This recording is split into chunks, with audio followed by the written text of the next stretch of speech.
What's up? What's up? Just chilling, man. Quarantine like a mug. Um, I posted up a video earlier on about Fred the Godson. He passed away. I don't know if you guys listen to hip hop, underground music. He's an underground artist out of the South Bronx. Shout out to everybody in the Bronx, everybody in New York City. Shout out to them. Everybody in Los Angeles, everybody all over the world. You know. Um, but yeah, man, I'm gonna stay on here for a while, see what's going on. You know, man, we're gonna get it popping. We're gonna see what happens. We're gonna see if anybody join, whatever the case may be. So yeah, but yeah, man. What y'all think, man? Y'all think the Chicago Bulls of the '90s was the greatest basketball team ever?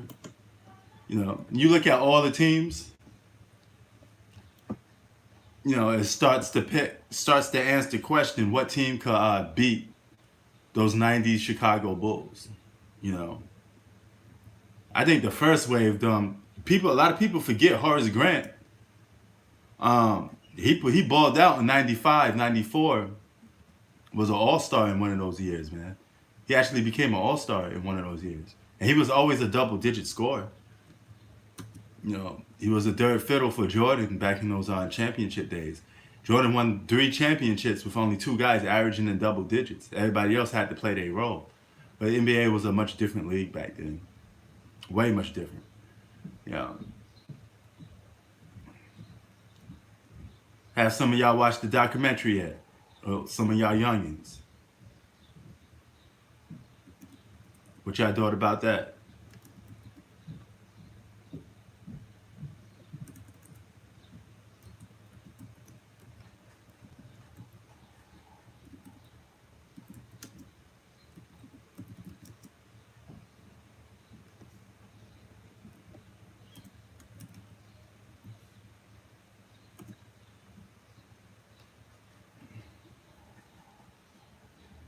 What up? What up?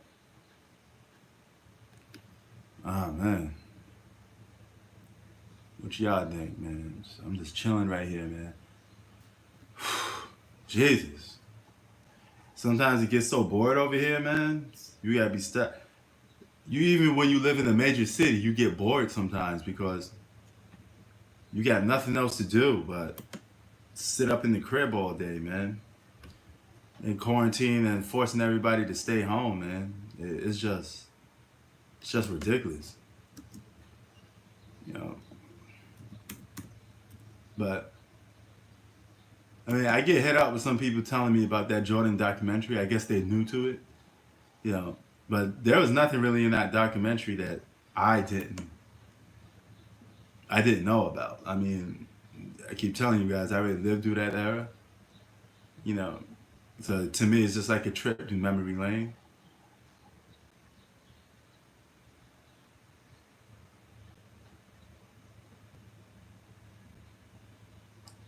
So yeah, complete different time back then, man. But if anybody on, who do you think? Who do you think could beat the Chicago Bulls of the '90s?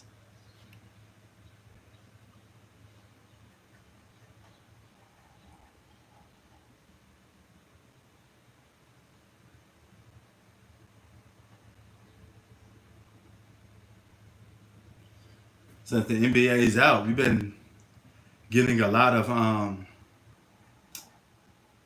what you call it, a lot of historic stuff going on. I mean, that's the only thing they got left to play. You're just hearing about seasons of the past. And you're like, damn, you know, when the NBA goes out of business for a while, they really kick into old school mode, and they start worrying about the plays of the past, you know, which is kind of weird. But I mean, it is what it is. So hold on for a sec. Let me go and get some.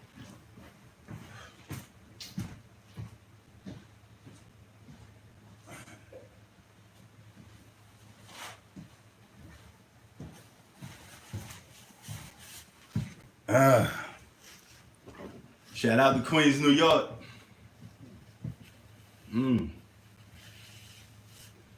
Another underrated player people forget about on that Bulls team, Toni Kukoc.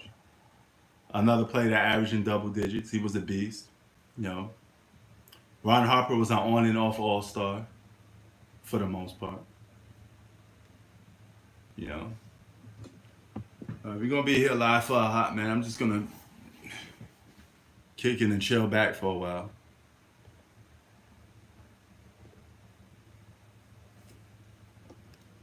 You know.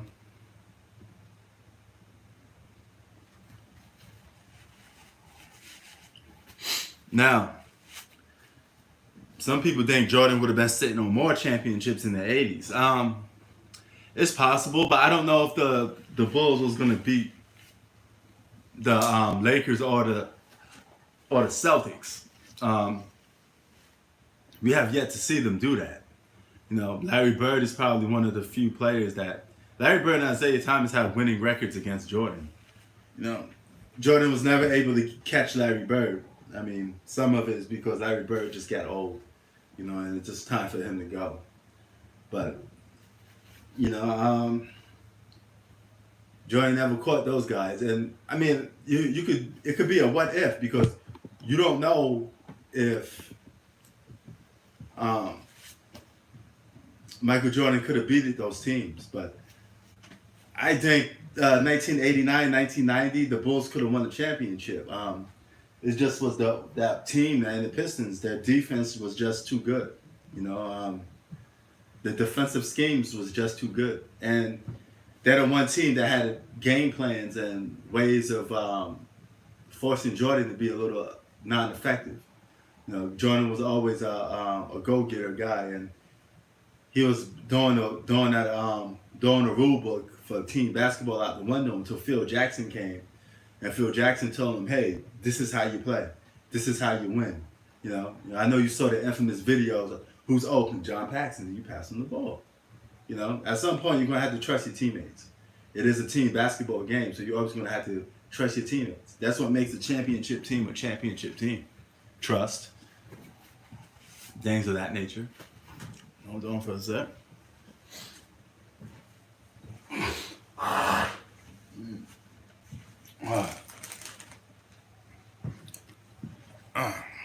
Yeah, get my drink on. You know what I'm saying?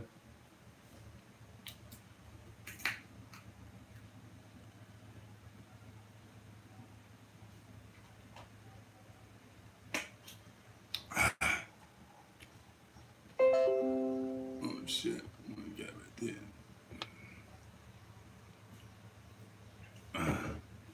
Wonder what anybody doing right now. Y'all quarantined, so I know y'all ain't outside. I know a lot of people ain't outside right now, man, which kind of sucks. It's a perfect day here in California. If I wasn't on here doing this right now, I'd be outside, because outside is popping right now, man. It's just nice and sunny. But the thing is, there's nothing to do, really. There's really nothing to do. All you could do is just go to the store to buy something, and that's it, you know.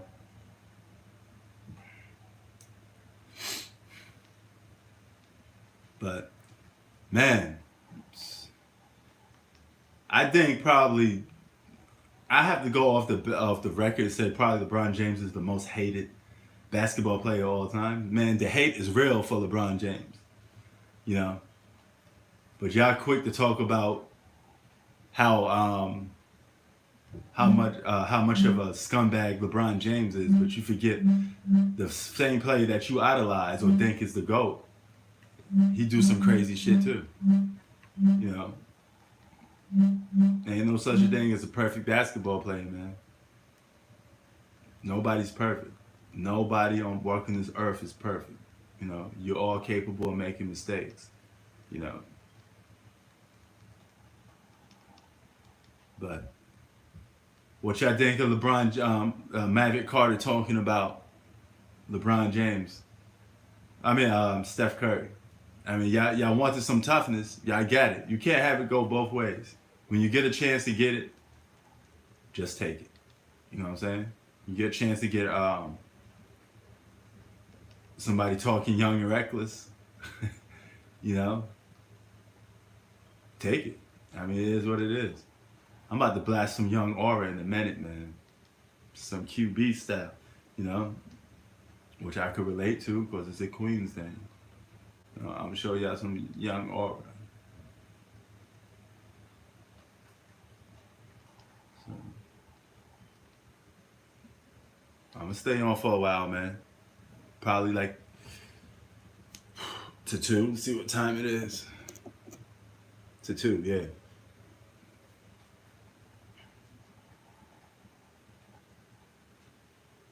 Young aura.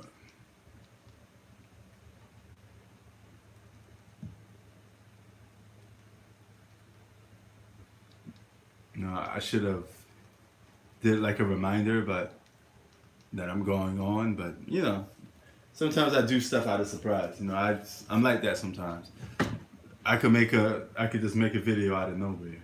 You know, some people have like time schedules or a schedule when they make videos. I don't do it like that. You know. So I just drop whenever I drop. I let the rest play its part. You know what I'm saying? Young Aura, he about to play right now. How you doing? So the aura. This is aura. Let's do it. That's it. Hi, Aura. Look. There you go. Now you know what? So Now that's I'm it. playing games on me. Young Aura. I was put on to the aura through somebody that used to be close friend of Now you hearing right now, Young Aura. You know what I'm saying? Gotta play some of that hip hop. Real aura, no fake shit. I'm the one that broke it ground if you late, bitch. Real aura, no fake shit. Let a nigga break it down. It was 05, nigga. MDC, 8th floor, damn. We was so live. Then my niggas came. James Highs, Clyde, yeah. Goddamn, those my niggas, man. Fast forward a little bit, sent me to the rock. Came back to the feds. This Queens Bridge, y'all. This is what we do in the bridge. What's my monkey dog? What's up? What's up? Oh yeah, them Lakers from the 80s, man. They were beasts. Hold on for a minute. Let me turn this Young Aura down for me. She closed her cell door. I felt more pain than a little bit. Still I go home. Oh god. Yeah. 83 Celtics. Ooh. I mean 83 Celtics. 83 Celtics was a beast. Yes, they were. Yeah, man, that 90s, you know what we're going to go from is the 96 team, because you can make a case that a lot of teams could have beaten the 91 to 93, but that 96 team is what people hold in the highest regard. It'd have been something to see them go up against some of them teams. You know, I think the Showtime Lakers would have gave them fits, especially Kareem in his prime. Keep in mind, Kareem, one of the most underrated stars ever. I mean, he came out the gate. He was pretty much the best player in the league from his rookie season. Out the gate. You know, Magic Johnson was one of the best players in the league out the gate. You know, perfect playing team basketball. You know, won championship rookie year. That was crazy. But yeah, man, that team was crazy. But how you doing, man? How you feeling? What state are you quarantining in? I'm quarantined here in California.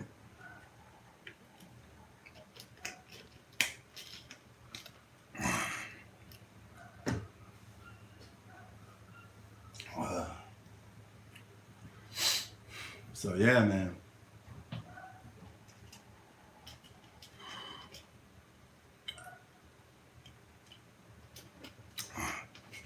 Now you mentioned some teams from the 80s. I'm assuming that you've been watching basketball since the 80s, or you know a good amount of basketball from the 80s.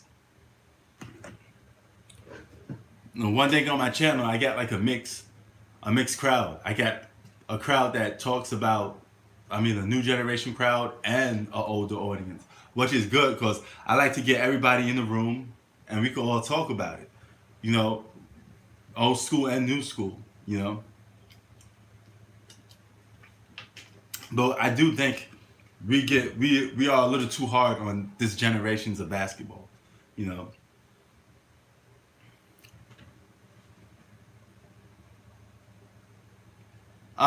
Oh, I'm glad you brought that up.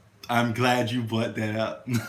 I made a video on the bad boy Detroit Pistons. I'm going to release it later. I'm glad you did that. I got mad. I got a lot of videos I just didn't post up yet. But I do feel they were overrated too. You know, I think it has a lot to do with their NFL tactics. Because if they didn't play a certain way, you know, a dirty way, you could argue they probably wouldn't have no championships.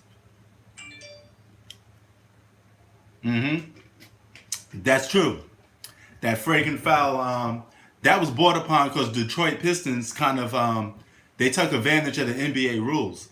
They looked at all the rules of basketball and they looked at ways they could cheat or, you know, get away with certain things within the system.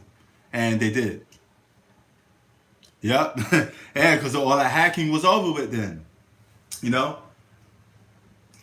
Nobody's seen a team like the Detroit Pistons that was willing to go there and play kind of dirty, you know? The league caught on to it. You know, it's just the renaissance of basketball. When stuff like that happens, there's always somebody or something that comes along to make the rules change.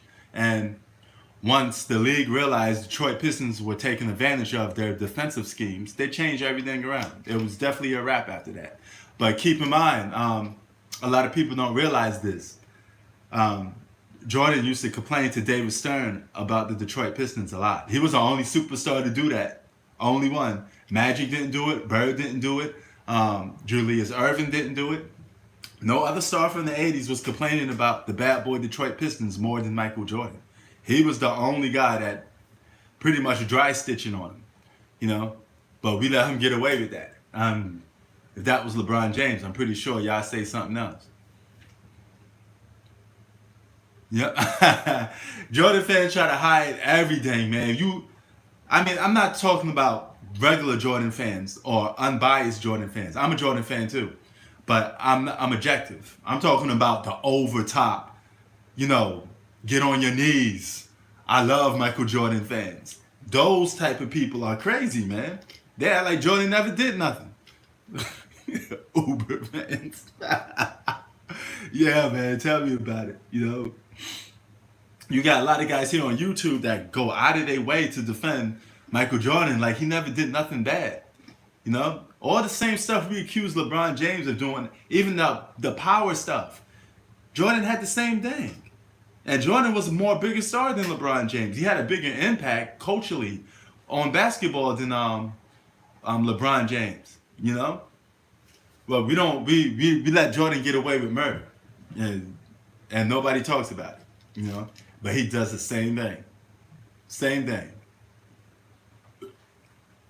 He got ghost calls too. He traveled too. You know, there's plenty of plays Jordan traveled and got away with it. You know, same thing like you say LeBron James do most of the time. The only thing Jordan had never done that I never seen him do in games, because it was kind of unexistent back then, was flopping.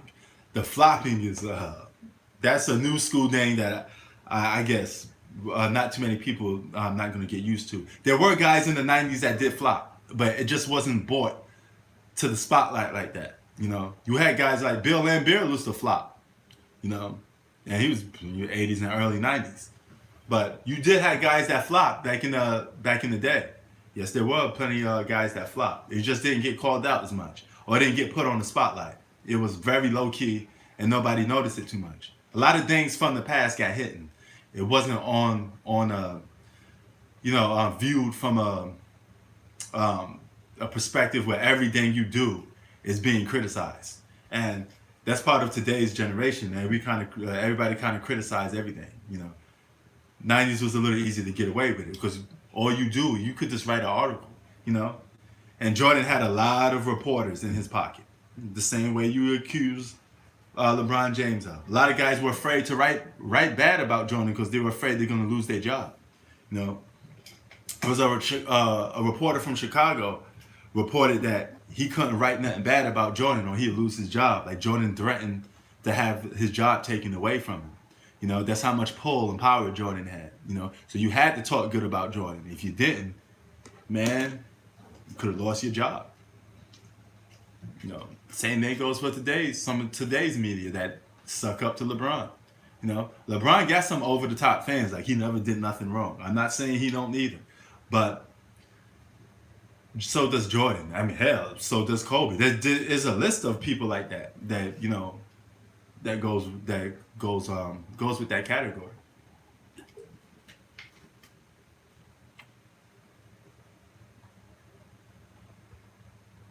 Yeah, Ray Allen came in the 90s, okay? So him shooting threes wasn't that relevant.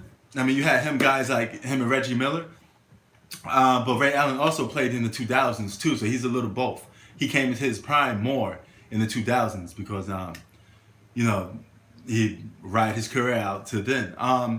Who's better? I'm gonna have to go with Ray Allen. Ray Allen was the cornerstone of a franchise at some point. I have never seen Klay Thompson be a cornerstone of a franchise yet. He's always played that second fiddle guy or third fiddle guy for the most part. He has less effect on games than Ray Allen did, you know. And he's never getting that chance to be a number one or a franchise holder. So nobody looked at Klay Thompson as a guy that you're going to give the keys to or you're going to give a franchise to. But Ray Allen was considered a franchise player. You know, he was considered a guy that you're going to give the team to. And, you know, he could take you to the promised land. I mean, it never happened, but he was considered a number one for a couple of franchises, you know. He came with the Celtics, then he started being a third fiddle or fourth fiddle, and then won the championship, you know. Off the ball, I think Ray Allen is way better off the ball because he could move between screens and move all around. He's another, similar to what Reggie Miller did. Man, Reggie Miller, lucid shape, you had to have, like, you needed to take, like, steroids to chase Reggie Miller around. This guy never stopped moving. He would have till he get open, you know. And he was great at catch and shoot, and he hit a three. You know, remember that three he hit in the playoffs over Jordan? You know, Jordan got a little tired, man. He chasing this guy. All around the court. You know, Jordan used to hate Reggie Miller. He said Reggie Miller played sissy basketball because Reggie Miller never would face him head up. You know, Reggie will never take you off the dribble, you know? And he will just chase you all around the damn court till you get tired, you know? And that's why I keep saying Reggie's one of the best catch and shoot 3-point shooters. But Steph Curry, he could cross you up and shoot a 3-pointer on you. You know, he could shoot threes off the dribble. Some guys can't do that. You know, a lot of them were programmed to be catch and shoot 3-point shooters. Ray Allen could do it to a certain extent, but not to the level of Steph Curry could. But, man, yeah, it was the 98 conference finals, man. You know Jordan was tired. Yeah, I'd be tired too.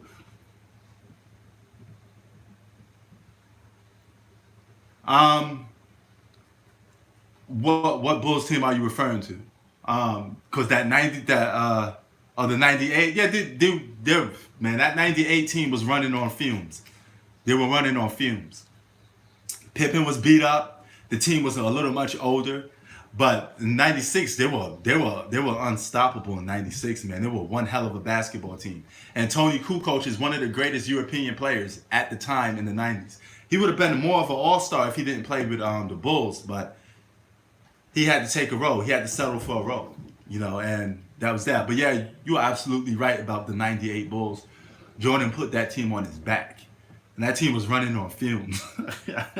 You know, and funny story about it is I remember when the flu game, you know, here you got Jordan with the flu and Scottie Pippen and the whole team is getting carried by Michael Jordan, the guy that has the flu. And you mean to tell me you couldn't just pull Jordan to the side and say, hey, I'm Scottie Pippen.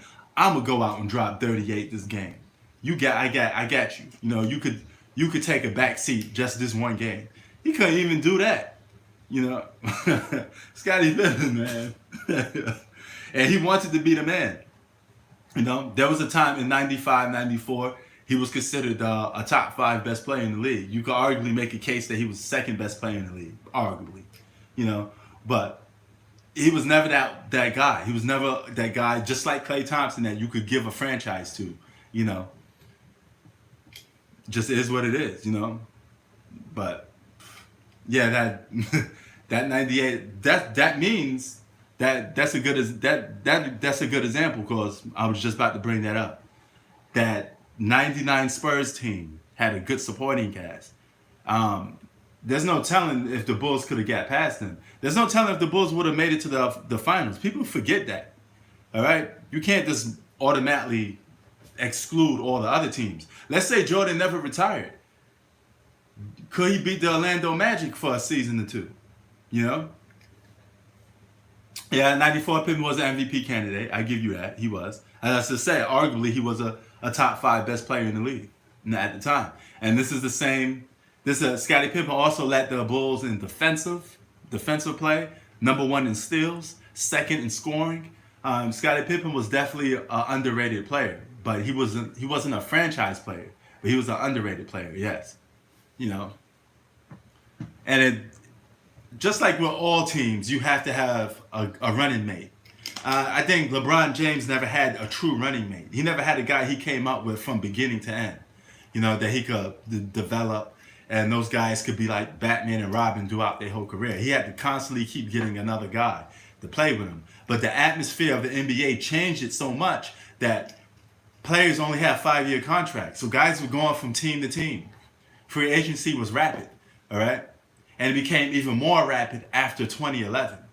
You know, the minute LeBron James joined the Miami Heat, that changed the landscape of how people go to teams forever. Because at that point, everybody getting short-term contracts. Today, if you're a rookie, you could get a short-term contract, and you could get traded within your 3rd season. You know, teams can let you go within your 3rd season. Guys are signing spoiled contracts. Nobody's doing long-term contracts like they did back in the day. You just get drafted by a team, and you got to stay with that team for 7 years. That's crazy. That's good. That's the contract LeBron had to sign, because at the time, the NBA wasn't changing that. It wasn't going through changes like it is now. Now, if you get drafted, it's a different story. But Tim Duncan and David Robinson would have gave the Bulls lots of problems in the post. Lots of problems. Tim Duncan, one of the greatest basketball players of all time, that constantly get overrated. Not overrated, underrated. Sorry. And he shared that his career is connected to Kobe and Shaq, because all 3 of those guys were the best players of the 2000s. You know, there was never a clear-cut best player of the 2000s, because they was always sharing that era, you know. So you could make a case that one guy was the best player for more years than the others, you know, but they were always sharing that era.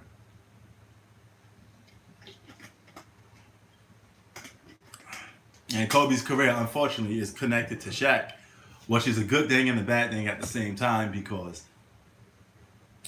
he's going to always be viewed as the second fiddle to Shaq from those first 3 rings. And being the number 1 guy on your team does count for your individual legacy.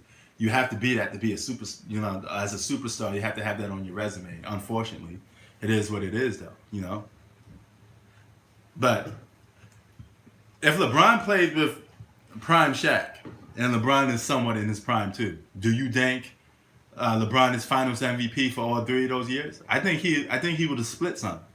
I think he would at least have one season when he's a Finals MVP. You know, because he plays more of an all-around game. It'd have been like a Magic Johnson situation. But I don't know. You know, that's a good question. You know, it depends on how much he's dumping the ball into Shaq. But Shaq was such a mismatch for just about anybody opposing against him. It was hard for him not to get that MVP. You know, keep in mind, the rules changed because of Shaq too. Shaq will look, no 3-second rule in the post. Shaq would just stand there, and he would turn around with that big ass elbow and dunk on you. And once he turned around with that elbow, there was nothing you could do about it. You know, nothing he could do about that at that point.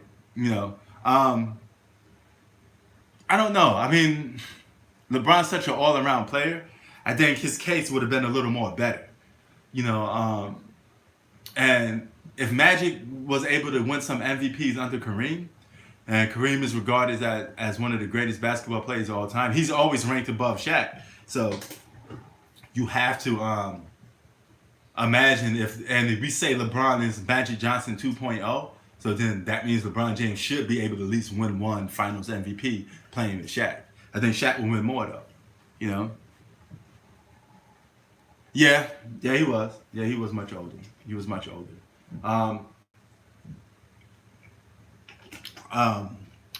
That is so. That's definitely true.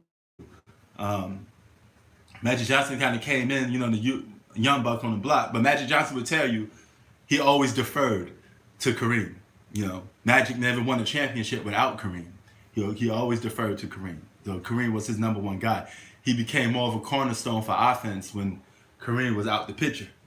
You know, and he had to rely on himself and James Worthy a little more. You know, but that's another thing. Magic Johnson was cooking Michael Jordan in the '91 Finals, but nobody brings that up. You know, they like to use that scapegoat. Like, oh, he had to save his energy to score. Nah. If LeBron had to play two-way and almost triple-double way, you know, to lead his team to the finals, even though they got swept by the Spurs, you got to give Jordan held him accountable. He went into foul trouble guarding Magic Johnson. That's a fact. You know, Phil Jackson, being the coach that he is, a smart coach, said, Jordan, get off Magic. I'm gonna stick Pippen on him. Pippen was bigger, had longer arms. He gave Magic Johnson more problems, and he took the offense of the Lakers away, and that Jordan was able to cook.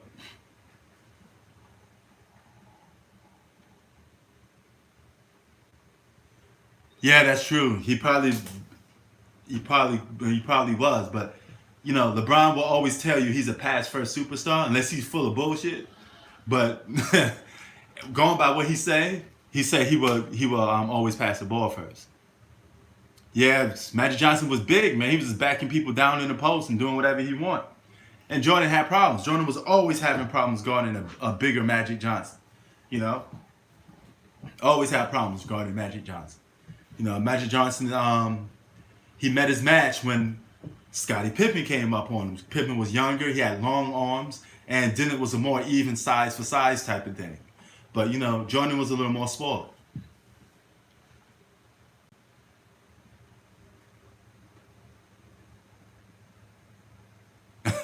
Yep. It's crazy, man. I mean, just people be on one sometimes, man. You know, and I see a lot of these debate videos. They're debating guys that's like 16, 18 years old. You know, kids. And you know how it is when you're debating a kid. You could over talk a kid. You could you could stun them sometimes, you know. And a lot of these guys, they can't get a lot of true points in, you know. It's just how it is, man. Debates are always better when you got two people that know about basketball and they could debate both of their points on an objective scale instead of having one young kid that's getting sunned and afraid to speak his mind because he's talking to a much older guy. You know, it's not a fair debate, man. Not a fair debate at all. But that's what I'm seeing a lot. I'm seeing that a lot. What you think about that Draymond Green? You know? Yeah, that's true. I mean, but he was always good for 7 to 8 assists a game, though. You know, you make a case he should have led the league in assists a couple more years.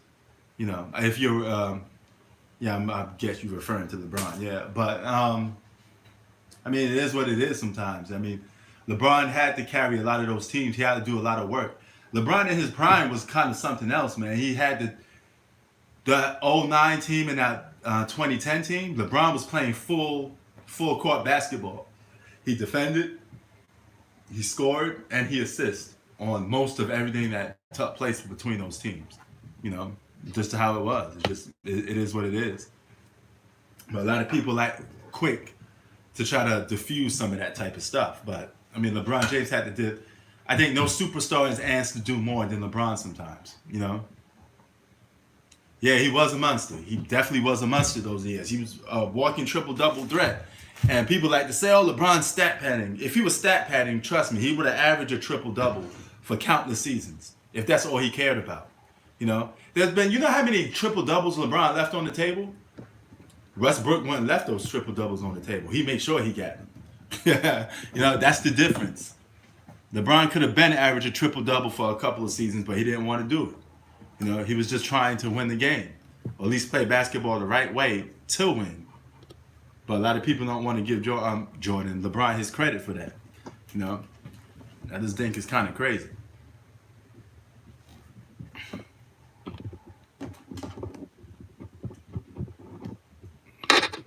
yeah, but I'm not saying LeBron's better than Jordan. I would never say that because I think Jordan's just flat out better. But prime for prime, Jordan's better.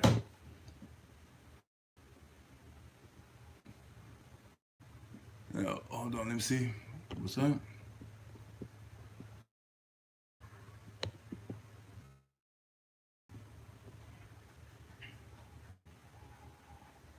All right, we back. I got disconnected a little bit. Yeah, LeBron did the same thing for Mo Williams, what Jordan did for Pippen to a certain extent. All right, Mo Williams was never even a top 10 point guard in the league. All right. His numbers was in fact inflated because he was playing with LeBron. LeBron played an all-around basketball game. LeBron does one thing great. He enhances the ability of role players. He always done that. And he's always known how to play a team basketball game more than Jordan did. Jordan came into the league as an offensive weapon. Only thing on his mind was outscoring people. All right? He didn't learn how to play full team basketball until Phil Jackson taught him how to play basketball. Pass the ball to John Paxson. Pass the ball to this guy. You know, Jordan had to, he cooled it down a little bit because he kept taking L's. So the only way that he could have win was to play a team basketball game. Jordan learned how to play team basketball, but LeBron James always been a team basketball player from day one. You know, that's the one day I would give LeBron over Jordan on any day of the week. You know.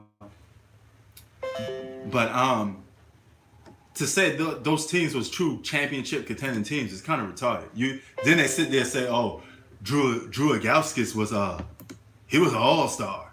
Man, come on, man. He was old, beat up out of his prime. That whole team was suspect. The whole Cavs team was suspect. And out of all those role players, they never showed up in the playoffs. They played good regular season, free-for-all basketball, but when the playoffs come, his team just collapsed. You know. And the Boston Celtics said this once, I will never forget. Paul Pierce said, when we played the Cleveland Cavaliers, we know that at some point it would be just LeBron James against us because the rest of the team will collapse. We will force LeBron James to beat us by himself. All right? Does that remind you of anybody? That's the same thing the Detroit Pistons said they did on Jordan. You know, only difference was if Jordan beat us off the dribble and he go to the basket, we'd hit him. You know, we'll knock him on his ass. That's what Bill Laimbeer said. That was their plan. That was their game rules. You know, but people quick to say that a Boston Celtic team with a surging all-star in Rajon Rondo, Kevin Garnett, Hall of Famer, Paul Pierce, Hall of Famer, Ray Allen, Hall of Famer. That team was lethal, man. You mean to tell me LeBron James was supposed to beat that? Not too many people beat one all-star. I never seen one all-star beat an all-time great team. Jordan didn't even do it. I mean, you need a team at the end of the day. So that logic is kind of out there to even think that. You know.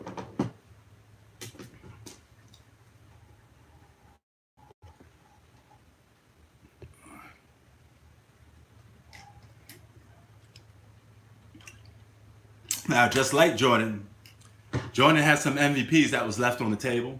The league didn't give to him. And you could say the same thing for LeBron James. So that goes both ways. You know?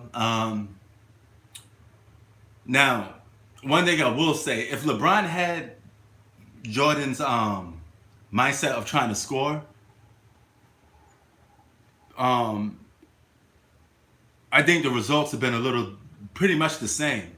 Because whenever you have a player that just concentrating on offense, it becomes predictable to stop that guy. Or because you just throw multiple bodies at him, even if he gets his points, you know the rest of the team is going to shut down. Look, put it this way: if you I play basketball, right?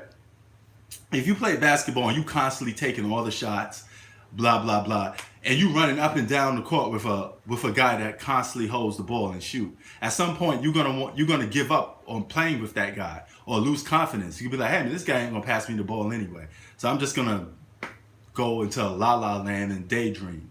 You know, with LeBron James, he's gonna pass you the ball. You ain't gotta worry about it. You know, yeah, that 2011, man. That's a finals that LeBron James left on the table. I think if he averaged his normal LeBron James numbers, I think they would have beaten that Dallas Maverick team. But again, that Dallas Maverick team was a very underlooked team. I mean, they swept the defending champions in Kobe. Nobody talks about that too much. You know, Kobe getting swept because it's not in the finals. Nobody talks about it that much. Like, what's people's mindset to think just because you get swept in the finals? What's the difference between getting swept in the finals and getting swept in the first round, second round, third round? All right, it's still getting swept. You know, nobody talks about that. But Kobe got that killer instinct. He want to win. I mean, you guys act like Kobe won a championship every year. Where did that killer instinct was when he had a 3-1 lead against the Phoenix Suns?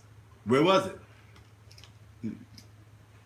You know, LeBron didn't show up in 2011. That's a fact. Yeah, he disappeared, but it happens to all of them. You know, Jordan disappeared against the Detroit Pistons in the playoffs for a fourth quarter. A lot of people don't realize that.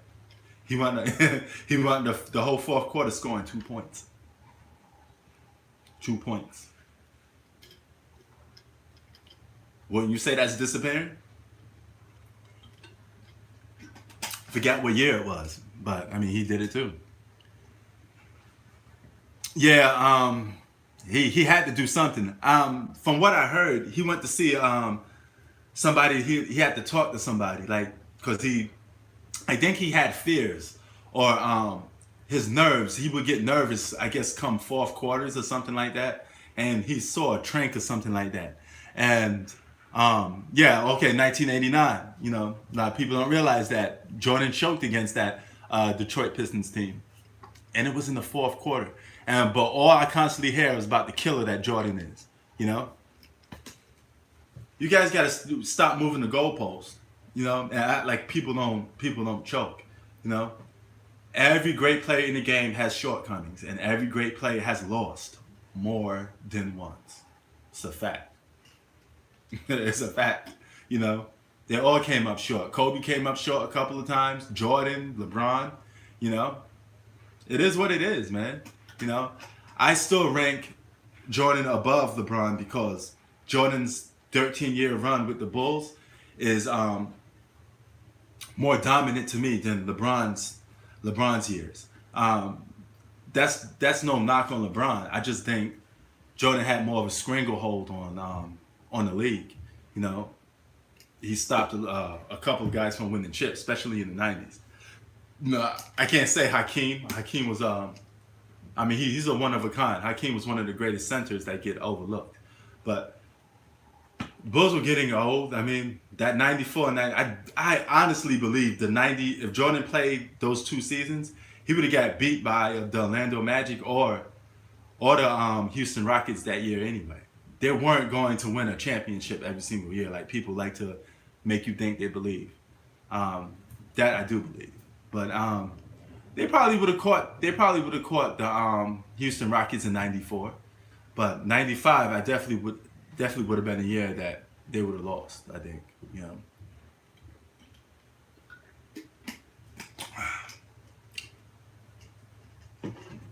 You know, yeah, he had a very short peak. But you know what? I mean, he got the job done, you know. I take those 2 rings over a lot of guys' careers, man. I mean, it is what it is. I mean, he still got 2 rings, 2 Finals MVPs. He got a couple individual awards. He got, regular season MVPs. He got them. Short period of time, but still got them. Yeah, but before that, he was winning individual awards too. So, and his legacy just got enhanced when he got those 2 chips. So championships do matter. I'm not saying they don't. But to count how many times somebody lost in the finals is kind of stupid because none of you guys been doing that since LeBron came. Nobody was considering no finals record until LeBron came. Now that's like a new stat. That's a new stat. How many times you lose in the finals is a stat now. But before it was just, hey, you didn't win that season, you didn't win that season. It is what it is, But people like to look at stuff different, Jordan out there dry stitching on people. LeBron did the same thing, Everybody did the same thing. And you're going to see more examples of it as these Jordan documentaries go by. You're going to see a lot of shady stuff Jordan did. But got away with it. Ooh, the best Spurs team. I like the 03 and the 05 Spurs team. I like those 2 teams. I think those 2 teams was good. Let's see, that 07 Spurs teams were great too. I would say between those 3 years were great. But keep in mind the one with Kawhi Leonard, that 2013 team were stacked. They had Kawhi Leonard on the team. He was coming of age. Tim Duncan was out of his prime, but he was still effective. But I like to highlight the teams. Yeah, the 2014 team was deep. I like to highlight the teams where Tim Duncan was in his prime more because he was the cornerstone. He was a franchise of it. So there was a time that, people used to say, how do you stop Tim Duncan, man? He was a king of the bank shot. He was so fundamentally sound. He just got the job done. He didn't talk trash. He destroyed you without even talking trash. And he was so likable that he would kick your ass and you wouldn't even know that he's doing it because he was so likable, You had guys like LeBron James making jokes, like getting swept by Tim Duncan and stuff, but they didn't care. He was like, man, I got swept by Tim Duncan, but you know what? It's Tim Duncan, man. You can't get mad at Tim Duncan. He was the only guy that would kick your ass and you wouldn't get mad about it. Even Kobe was like, the Spurs always stood in our way, man. They stopped us from winning more championships. Yep, that's true. Mr. Fundamental, man. Tim Duncan had it all. I mean, for a big, he had it all. He had so efficient, very efficient from the free throw area and around the basket. He just will murder you, man. He remind you of you ever went to the YMCA? You played against that old head, and he looked like a scrub, but he giving you the business. He hit bank shot after bank shot, backing you down, showing you how it's done. And you're like, what the hell is coming from? That's Tim Duncan, He don't look like he got game, but he give it to you, And he make you think like, damn, how did you become so efficient, Shoot the ball the same way all the time. And 90% of the time it goes in. That's crazy. Yeah, fundamentals of win. Larry Bird was the same way. Larry Bird used to cross people up with a fake dribble. He used to do that, and the guy would look the other way, and he would shoot the ball. Larry Bird was fundamentally sound too. He wasn't the most athletic guy. He would just beat you up here. Larry Bird was one hell of a basketball player. He get discriminated on a lot because of this. But Larry Bird would be the first guy to tell you, hey, I take the spoke from anybody. Larry Bird was one of a kind too. Yeah, he was.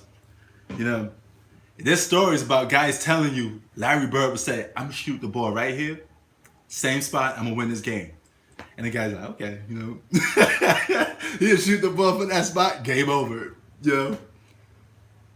That was Bird, man. Yep. Larry Bird was one hell of a passer. He had a move where he could pass the ball like this over his head and hit an open guy. He passed the ball between guys' legs for assist. Larry Bird was one hell of a passer. One hell of a shooter. All right. Great teammate. And he had the mouth to back it up. He'll give Jordan the business. He gave Jordan the business a lot. And Jordan had problems even trying to check Larry Bird because Larry Bird was 6'9" with a jump shot. How you stopping that? Shoot the lights out. Larry Bird went to the 3-point contest, said, which one of you guys got second place? You know? Yep. With 0 hops. Think about that. That's even more harder to do because he didn't have the athletic ability to back it up. You know? Larry Bird was something, man. He was definitely something. He was a warrior. You know? Shout out to Larry Bird, one of the most underrated basketball players of all time. Yeah, there were 2 bigs. You know, Mikhail was like the somewhat the enforcer for the Boston Celtics. You know how the Detroit Pistons had Bill Laimbeer as the enforcer, the most hated guy in basketball. Right? He had a fight with Dr. J, Larry Bird. He would piss Jordan off. He had a fight with just about everybody. He'd get underneath everybody's skin. That was just his job, just to piss everybody the hell off. You know, Bill Laimbeer he was a dirty basketball player. This is why to this day, Detroit Pistons, they feel like they don't get the respect that they deserve, you know, because they play dirty. But I'm like, what do you suspect? You playing a game that's not football, but you applying those tactics to basketball. People they're gonna have some feelings about that. They're gonna be like, hey, I can't respect that too much. It is what it is, man. What you want, you know, what you expect. And they adapted that whole bad boy thing. They took that whole villain image and they had that mindset. You know, they had the flag that said bad boy Pistons, you know? So you can't say you guys were innocent and, you know, you were victims of this and that. You brought that upon yourselves. You accepted that role. You wanted to be called villains, you know? You wanted to knock people on their ass. You know? It is what it is.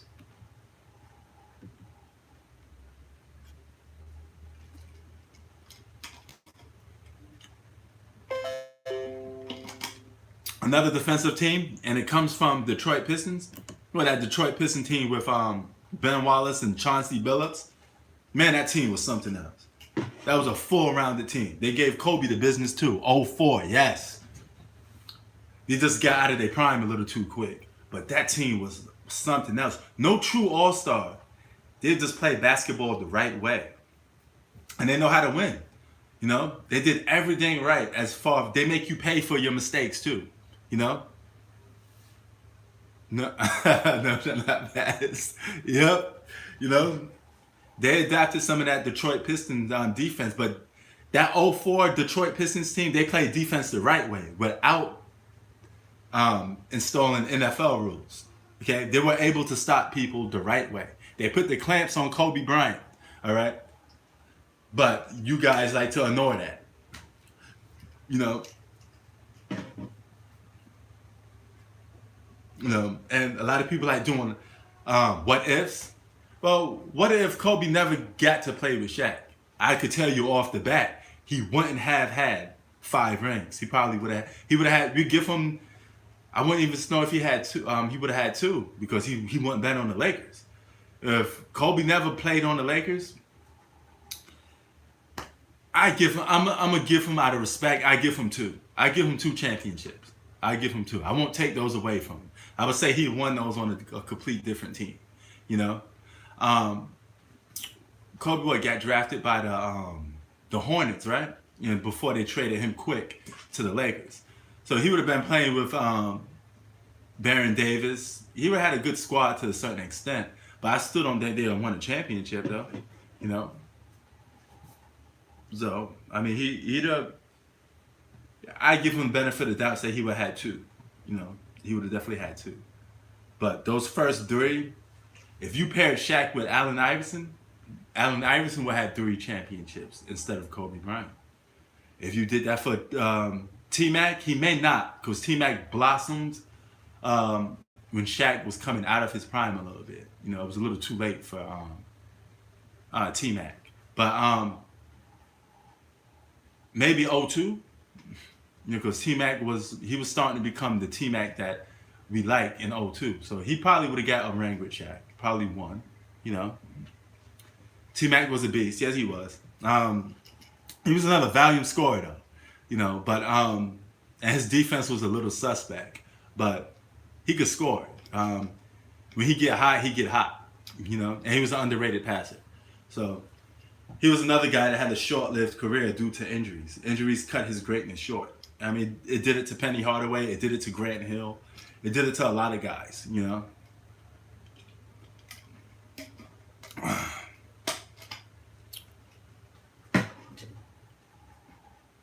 No, I mean, it happens sometimes. A lot of guys, they get their careers cut short due injuries. And I don't know if some of you guys listen to hip hop. I mean, I don't listen to today's hip hop as much, but I do know Fred the Godson passed away from coronavirus. Man, it's getting real. I mean, I was out for a while. I mean, I had Hannah doing some of my videos. You know, she would make videos. She's a LeBron James fan. She's new school. And, you know, she did some research. She started making videos on her own. I appreciate you guys supporting her and, you know, giving her the time to express her opinions and her voice. But while she was doing those, I was out with, you know, symptoms. Not life-threatening symptoms, but symptoms that I need to be isolated from. And it could have got worse. It could have got worse for everybody. You know, so thank God that I made it do that. And they're talking about a second wave coming due in September. You guys got to be careful out there, man. That's to all you guys. You got to be careful out there, because especially in communities that I come from. I come from Queensbridge. All right, I grew up around the Nas, Mobb Deep, and all that. You know, no, I didn't get tested because simple fact, when I tried to, they wouldn't test me because I wasn't showing life-threatening symptoms. I don't know if it's in the other states, but here in California, you have to have the main symptoms of what you're suffering from, which was shortness of breath. I didn't have that. You know, a cough, and, you know, it had to be life-threatening issues, because too many people, if you let everybody get tested for coronavirus, the whole state would be doing it, you know? And it was limited. They didn't have that much tests to go around for everybody. You had to be like almost on a deathbed, so to speak, or showing severe symptoms, you know? I had contagious symptoms, you know, like pink eye, which is contagious. You know, so I couldn't even be around my family too much because I had, you know, pink eye. I was itching like crazy, you know. That shit was like super red, you know. But yeah, thank God I made it, you know. I had steez in some of the flu-like symptoms along with the red eye. And keep in mind, I'm pink eye. Keep in mind, I never had a pink eye in my entire life until this coronavirus outbreak came through. So it has to be related. It just affects people differently. You know, I quarantined myself like a good 2 weeks, and now I'm good, you know? But shit is crazy, man. So everybody be careful, man. Especially people that come from the hood, because they have that tough guy mentality, like, oh, I'm still going outside, I'm still do what I do. This virus is not discriminating on people, okay? Put your ego aside, you know, and do what you got to do to survive. No, I'm actually not working. You know, I'm like one of many people, I got laid off, you know. But I tell you this much, I ain't going back to work no time soon, because at this pace, they're giving you an extra $600 on your unemployment. Why go back to work? You know, I'm just going to milk that unemployment and then come back to work when things get back to normal. Because jobs are limited anyway, you know. I'm not going to waste my time or risk my life for, you know, a so-called minimum wage paycheck. And keep in mind, I had a career job, all right? I'm not gonna go from a career job to a minimum wage job. Forget that, you know? and things get back to normal, I get back into my field of working again. But until now, I'm just gonna collect. Then that's the most wisest thing to do. Makes more sense. You get benefits, and you get to stay home and avoid getting more sick, especially when the second wave is supposedly going to hit in September.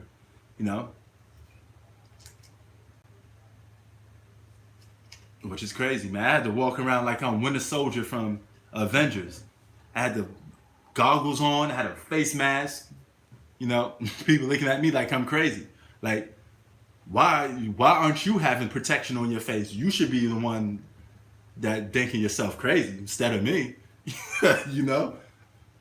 I was one of the many people that was I wouldn't say naive about it, but I didn't take it as serious, and look what happened.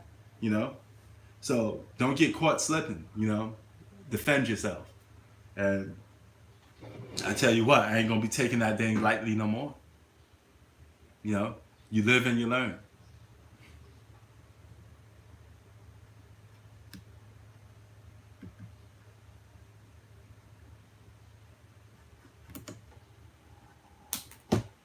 What y'all think about Draymond Green with Maverick Carter talking about Steph Curry? He in the background laughing. This is the same dude that said Michael Jordan should stick up for Scottie Pippen more, but you're not sticking up for Steph Curry, and he your own teammate. He practically responsible for half of your career. The reason why you got $108 million. Think about it. And in return, you give the Golden State Warriors a triple single. All that talk, and you averaging a triple single. Talk about being bamboozled. This is the same guy that had 30 plus points in Game 7 of the 2016 finals. Same guy that had numerous 30-point games. Come on, man. You mean to tell me you can't? Man. Yeah, man. And Maverick Carter, man, he talking smack like Steph Curry ain't that dude. Like, Steph Curry ain't a top 5 player. Steph Curry was considered a top 5 player for years. And he whacks your boy. Now, I'm not gonna be one of those hypocrites and blame everything on LeBron, because that's him. But Draymond Green looking like a fool out there, man. But if you're LeBron, I'm not telling LeBron to say, oh, yeah, 2-time MVP. I'm not telling LeBron to tell Maverick Carter, hey, you say this, say that. I mean, if Maverick Carter's his own man, he want to believe what he want to believe. But I'm not going to be a hypocrite and relate that to LeBron. LeBron's supposed to be talking smack about Steph Curry, for the matter. I mean, they played in the finals for countless years. But Draymond Green, what the hell are you doing in that crowd laughing? Why are you there? Michael Jordan hung around Danny Ainge a day before he played in the playoffs in 1986. Dropped 63 points on him, And a lot of people didn't know about that until that documentary came out, But at least they kept that secret. If you want to hang around LeBron James and you play on the Golden State Warriors, the same conference, shouldn't you keep that a secret a little bit? Why are you underneath LeBron James like that for? Were you jealous of Steph Curry's fame or something? I mean, like, though you were never that good to begin with anyway. Draymond Green did have a peak, a 3-year peak when he was great. I mean, he was worthy enough of being called the All-Star. He won Defensive Player of the Year, all of that. But you can't talk trash when you get $108 million, a max contract, and you average your triple single. It's not a good look. That's not a good look. You mean to tell me you can't average at least 10 points? That's 5 shots. You could get that shit on the free throw line. Come on, man. Kidding me. Draymond Green, I don't know. What's his issue? Sometimes he put his foot in his mouth and he talked too much. Same guy that said to Kevin Durant, we don't need you, we won. Which is true. But you got to be able to back that up the year he leaves. At least put up some double digits. Come on, man. So if Kevin Durant come back next season being Kevin Durant, and you still averaging a triple single, how that make you look? Man, did he really say that? Listen, man, I made a video on Skip Bayless and some of these stupid sports announcers, man. That's just flat out disrespect to say Draymond Green is better than Charles Barkley, man. What crack are you smoking? There's no facet of the aspect that Draymond Green is better. You could make a case that he's a better defensive player, fine. But just overall as being a better basketball player is Charles Barkley. All the way. No? That's retarded. I mean, Skip Bayless, he has his own little hate agenda going on.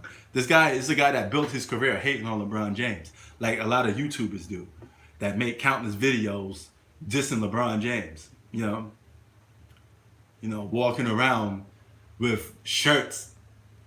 You know, walking around with shirts with LeBron name on it. What you went to the store that had that printed on? LeBron James ain't thinking about you, man. This guy living his own world, you know. But exactly, 1 year from Charles Barkley better than Draymond Green's whole career. That is fact. I'm telling you, man. These people that hate on people for Skip Bayless and Rob Parker, all these clowns, man. Fell out of clowns. You're just doing stuff. You spend countless hours talking about one guy. No. It's nuts.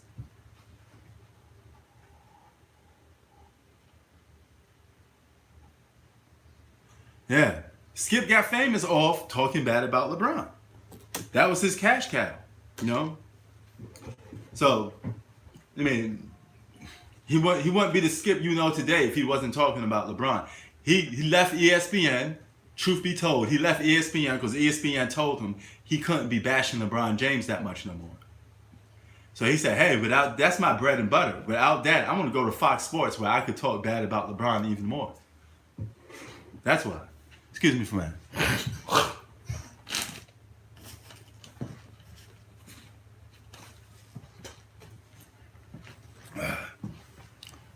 That's why. That's why he left Fox Sports. Rob Parker got fired from ESPN because of his mouth. A lot of these guys were guys that ESPN let go because he was getting too reckless.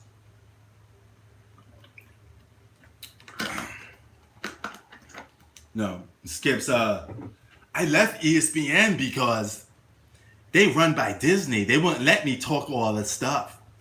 Fool, you talked about LeBron James for years and ESPN let you get away with it. So what you talking about? You build a name off it. You built the whole show about it. This guy was reckless with hating on LeBron. LeBron James could go on Instagram and he'd be like, well, LeBron was watching me on First Take. That's why he made this. Like, come on, man. Why is it when it comes to LeBron James, everybody swear, everybody got some type of excuse or some type of conspiracy behind it? No, I don't get that. LeBron James could post something on Instagram and everybody be like, well, what he really meant was. Motherfucker, no, you don't know what he really meant. Was you there? Then, well, he did this, he did that, he stopped this guy, he traded a whole team. Listen, LeBron James could give his voice and opinion on rather if a team could get, if you want certain players traded. But at the end of the day, the owner and the GM calls the shots. You really think a GM or a owner, which is a wealthy, rich white guy, is going to sit down and let a black guy from the projects tell him what to do? You really think that they really think that? They'd be like, okay, LeBron, you could give, they'll rub his ego a little bit. They'd be like, oh, LeBron, you could give us your opinion, blah, blah, blah. Sometimes they may go by it, sometimes they may not, I'm not saying they didn't do things to please LeBron. Yeah, a lot of teams do stuff to please their franchise player. But for you to say that a guy owns a franchise, you got to be mentally out of your mind. You think Dan Gilbert would ever give LeBron James full ownership of the Cavaliers? Are you that nuts? If you know anything about rich people, especially, I don't want to turn this into a race thing, but if you know anything about rich Caucasian people, they damn sure ain't gonna let no brother tell them what to do. Their mindset is completely different. It's I tell you what to do. To this day, the logo of the NBA is a white guy named Jerry West. You think all those guys that run the NBA, all the real powers that be that run the NBA, is gonna let Jordan be the logo, Kobe be the logo? Man, please. You must be crazy if you think that gonna happen. You know. Jordan could have won 10 championships and the NBA still wouldn't change that logo. You know, thank you for our service, bye-bye. Jerry Krause, the same guy that said, Jordan, you're my property. This is the state of mind of how certain rich owners think. I'm not accusing all white people thinking like this, but certain ones in sports, you know. So it's not a race thing, it's not racist, you know. I love everybody. I don't care where you come from, what your skin color is. I'm just being honest, okay? As a brother myself, I encountered many racism, all right? Discrimination.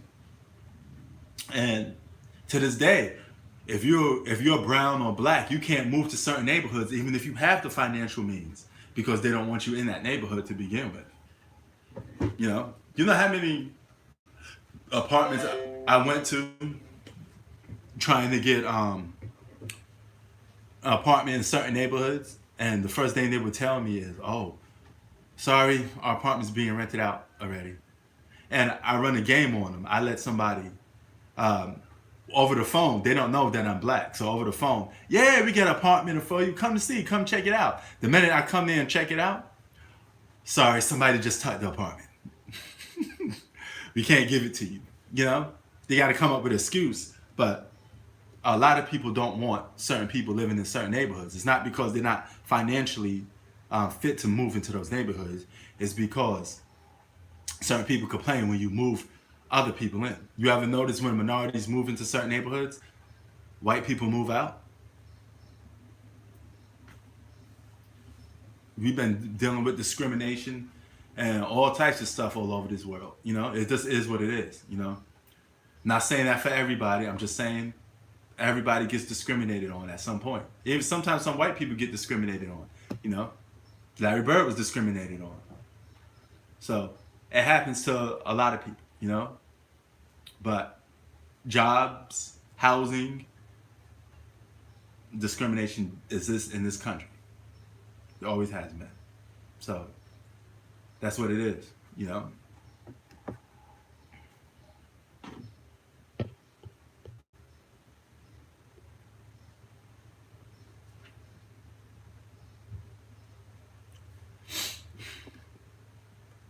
But I do give Steph Curry credit for busting back. Because you guys say the NBA is soft, everybody's friends. So for Steph Curry to come back, which was cool, you know, he stood up for himself, you know, because there's a narrative around that Steph Curry's soft, you know, that he couldn't do this, he couldn't do that, you know, that's a stereotype because people always say light-skinned brothers, you know, he got that light-skinned complexion, you know, he's too smooth with it, you know, stuff like that.